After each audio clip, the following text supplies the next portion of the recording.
Israeli हमले में Hezbollah नेता हसन नसरल्लाह की मौत के बाद मंगलवार को ईरान ने तेल अवीव पर 180 से ज्यादा बैलिस्टिक मिसाइलें दागी। हालांकि इजरायल के आयरन डोम ने ज्यादातर मिसाइलों को रोक दिया, लेकिन इससे पहले से ही अस्थिर चल रहे मध्य पूर्व में तनाव बढ़ गया है। הערב איראן שוב תקפה את ישראל במאות טילים. המתקפה הזאת נכשלה. היא סוכלה בזכות מערך ההגנה האווירי של ישראל, שהוא המתקדם ביותר בעולם, ואני מברך את צה"ל על ההישג המרשים. היא גם סוכלה בזכות הערנות והאחריות שגיליתם אתם, אזרחי ישראל. ואני מודה גם לארצות הברית על תמיכתה במאמץ ההגנה שלנו. ये संघर्ष लंबे समय से चली आ रही दुश्मनी का नतीजा है। ईरान हिजबुल्लाह और हमास जैसे आतंकी गुटों के साथ खड़ा है और इजरायल इन गुटों को लगातार कड़ा जवाब दे रहा है। दोनों देशों का इस इलाके में बड़ा असर है।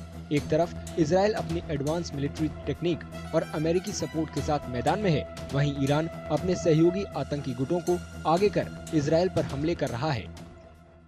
US and UK are fully supporting Israel, and Iran is supported by Russia and possibly North Korea and China.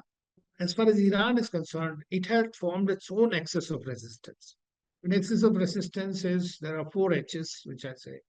One is Hezbollah, which is the most strongest one, which used to be. Then you have Hamas, which is also decimated now after a 1-year war. And third is Houthis. Houthis are still using their firepower against Americans, against the British, against the Israelis. Israel अपनी सेना के बेहतरीन air defence system, cyber क्षमता और America के support की बदौलत मजबूत स्थिति में है, जबकि ईरान के पास अपनी बैलिस्टिक मिसाइलें, हिजबुल्लाह, हमास और दूसरे आतंकी गुटों का साथ है। इससे इलाके में ईरान का दबदबा रहता है। हालांकि इजरायल पश्चिमी देशों के मजबूत रिश्ते और अपनी सेना की बदौलत उसे कभी हावी नहीं होने देता।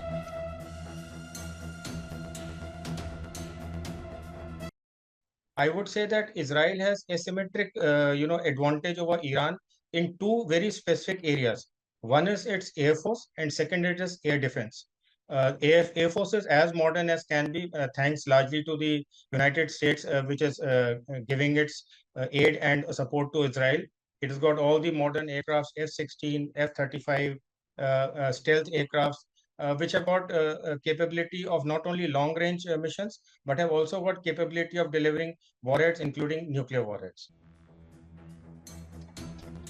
इजरायल और ईरान के बीच चल रहा संघर्ष खतरनाक होता जा रहा है। इसके बड़े पैमाने पर फैलने का खतरा है, जिसका असर दुनिया भर की राजनीति और कारोबार पर पड़ सकता है।